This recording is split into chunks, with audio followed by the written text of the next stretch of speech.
Assalamualaikum warahmatullahi wabarakatuh. Alhamdulillah, salatu wassalamu ala rasulillah, amma ba'du. Saya Muhammad Sofwan Johari, selamat bertemu kembali di channel Sofwan Johari dalam kajian fikih muamalat atau fikih bisnis, ekonomi, dan keuangan. Dalam kesempatan kali ini, saya ingin menyampaikan materi tentang cryptocurrency atau Bitcoin dan lain-lain ya.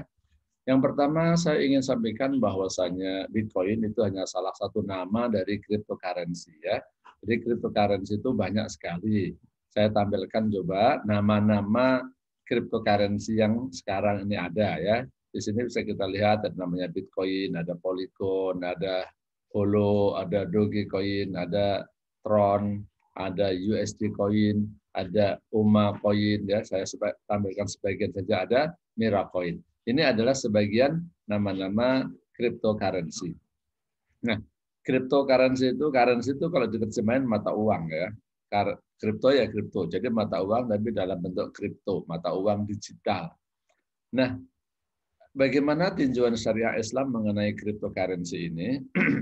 Ini saya tampilkan slide saya. Yang pertama, memang saya mengakui bahwa cryptocurrency ini ya, perdagangan cryptocurrency ini ada beberapa kelebihan. Ya. Ada beberapa kelebihan cryptocurrency. Yang pertama bahwa jual belinya itu nggak ada liburnya.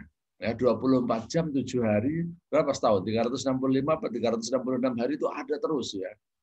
Kemudian transaksinya itu cepat sekali. Jadi likuiditasnya luar biasa. Beda kalau kita dengan dagang saham atau reksadana ya. Kalau saham kan sekitar 2 hari sampai 3 hari itu, apalagi kalau ketemunya hari Jumat. Aduh, cairnya duit itu lama. Misalnya kita mau jual hari Jumat, duitnya mungkin bisa masuk baru hari Senin atau Selasa ya. H+2 kira-kira gitu. Kemudian modalnya itu kecil ya. Kalau saham itu kan per lot, satu lot itu kan 100 lembar saham. Kalau reksadana itu biasanya sekitar 100.000 atau 250.000 transaksi minimal. Nah, kalau cryptocurrency itu cuma 30.000 rupiah. Ya. Kemudian serba digital dan terrecord, tidak perlu pembukuan, terhubung secara internasional, sistem komputerisasi yang handal, dan sebenarnya cara jual belinya itu mudah sekali.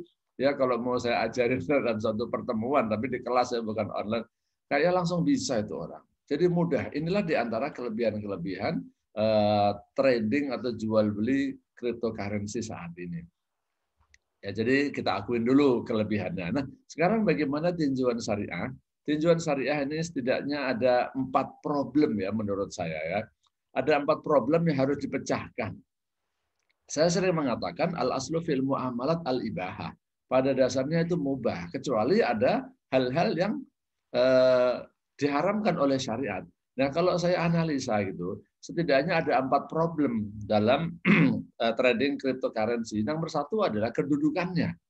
Apakah cryptocurrency ini kita sebut dengan currency, bahasa Arabnya umlah atau mata uang atau bukan?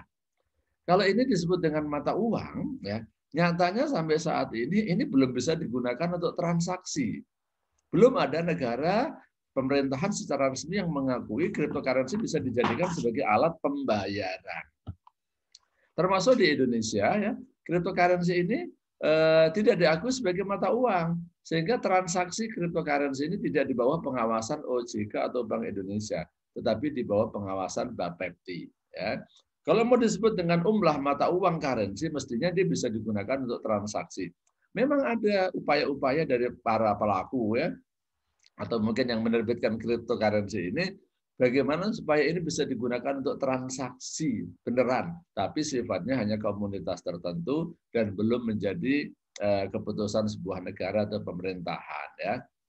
Oke, problem yang kedua adalah dari cryptocurrency adalah mengenai nih ya syarat perdagangan currency atau mata uang. Begini maksud saya, di dalam hadis itu disebutkan bahwa jual beli mata uang itu ada ketentuannya. Kalau mata uang yang dijual belikan itu sama, maksudnya emas dengan emas, dinar dengan dinar, rupiah dengan rupiah, misalnya Bitcoin dengan Bitcoin, maka syaratnya ada 2. Ya dan biyadin dan sawaan bisawain. Kalau yang dijual belikan itu berbeda jenisnya, Contohnya dinar dengan dirham, rupiah dengan real, Bitcoin dengan ana koin, atau ana koin dengan rupiah misalnya, sama-sama currency, tapi berbeda jenis currency-nya, maka syaratnya apa? Harus yadan biyadin. Di dalam hadisnya begitu. Ya, ini hadisnya. Nah, sementara jual beli cryptocurrency itu kan hampir tidak ada yang terjadi yadan biyadin. Semuanya serba digital, hanya ditulis doang. Ya, ditulis kita nggak pernah terima. Kalau dikatakan ada barangnya atau enggak, saya juga bingung. Saya sampai saat ini belum tahu apakah cryptocurrency itu benar-benar bisa diwujudkan dalam bentuk barang. Terus terang saya belum tahu ya. Tapi seandainya ada, ya orang jual beli cryptocurrency itu umumnya ya tidak untuk serah terima. Cuma dia mencari keuntungan aja, beli saat harga murah, jual saat harga mahal. Jadi syarat jual beli mata uang belum terpenuhi. Syarat jual beli uang yang disebutkan di dalam hadis yaitu harus yadan biyadin, harus ada serah terimanya. Ini problem kedua dari jual beli mata uang kripto atau Bitcoin dan lain-lain ya. Problem yang ketiga adalah oke lah kalau misalnya tadi kan saya katakan kalau disebut dengan currency dia nggak diakui oleh pemerintah. Kalau disebut dengan currency, maka dia harus ada serah terima yadan biyadin. Sekarang coba kita berasumsi pada hal lain. Artinya gini, cryptocurrency tidak kita anggap sebagai currency, tidak kita anggap sebagai umlah atau mata uang. Karena nyatanya di Indonesia jual beli cryptocurrency ini tidak di bawah pengawasan OJK kan, di bawah pengawasan Bapepti kan, itu berarti dia sebagai komoditas. Oke, sekarang misalnya kita anggap cryptocurrency sebagai komoditas, ada problem nggak? Problemnya adalah ini ya, kalau kita asumsikan cryptocurrency ini sebagai bidoah, sil'ah, ya, atau sebagai komoditas, maka perlu diketahui ada hadis yang melarang menjual sesuatu yang kita beli namun belum kita terima. Jadi kalau kita membeli barang, barangnya belum kita terima, ya jangan dijual dulu. Meskipun dalam hal ini ada ulama yang berbeda pendapat bahwa itu kan berlaku untuk makanan. Kalau bukan makanan ya enggak gitu ya. Tapi saya katakan inilah problemnya. Kalau ada ulama yang menyatakan bahwasanya jual beli barang itu belum boleh dijual kepada pihak yang lain lagi, pihak ketiga sebelum kita terima. Jadi kalau saya beli dari A, saya nggak boleh menjual kepada X sebelum saya terima barangnya dari A. Itu maksudnya ya. Ini ada khilafiyah. Apakah currency juga harus berlaku seperti itu? Tapi yang jelas kalau makanan seperti itu. Tapi banyak ulama yang mengatakan, ya sama aja untuk currency. Kan tadi kan hadisnya menyatakan kalau currency kan harus diterima dulu. Nah kalau belum diterima kita jual, juga nggak boleh. Nah komoditas, ya komoditas itu juga kalau makanan khususnya harus seperti itu. Ya diterima dulu baru dijual. Ini problem dalam perdagangan cryptocurrency ya. Yang keempat, jemaah sekalian, saya katakan ada khotor. Khotor syadid ya. Khotor itu artinya bahaya, resiko ya. Kan saya sering sampaikan bahwa saya pada dasarnya berbisnis itu boleh. Yang nggak boleh itu kalau ada unsur maisir, gharar, dan riba. Nah, gharar itu artinya adalah al-jahalah atau al-khida. Ya. Gharar itu artinya adalah ketidakjelasan atau penipuan atau al-khatar, bahaya. Nah, gharar itu dalam video yang sebelumnya saya sampaikan juga. Gharar itu ada 3. Ada ghararun yasir, ada ghararun mutawasid, ada ghararun fahish. Nah, yang terjadi dalam perdagangan cryptocurrency itu menurut saya ghararnya gharar fahish. Jadi fluktuasi harga itu terjadi tadzabdzub. Itu fluktuasi harga itu yang luar biasa. Contoh Bitcoin sendiri dalam waktu sekitar 2 pekan itu naik turunnya dari 830 juta per unit Bitcoin sampai 680, 630 ya. Jadi bedanya bisa sampai 200 juta naik turunnya ya dalam waktu kurang dari 1 bulan. Begitu pula dengan YFI atau Yen ya. Yen Finance itu juga begitu. Itu terjadi naik turun harga fluktuasi itu antara 900 juta sampai 1,3 miliar kurang dari 1 bulan. Jadi ini sangat membahayakan.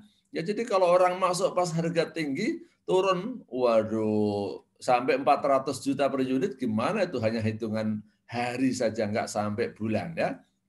Nah, kalau misalnya ada yang nanya, Pak Ustadz jual beli telur juga harganya naik turun, jual beli ayam juga naik turun. Iya naik turun, tapi naik turunnya kecil. Tapi kalau dalam mata uang kripto ini, jual belinya naik turunnya harga itu luar biasa. Itu satu hari, itu bisa 20% itu terjadinya perubahan harga.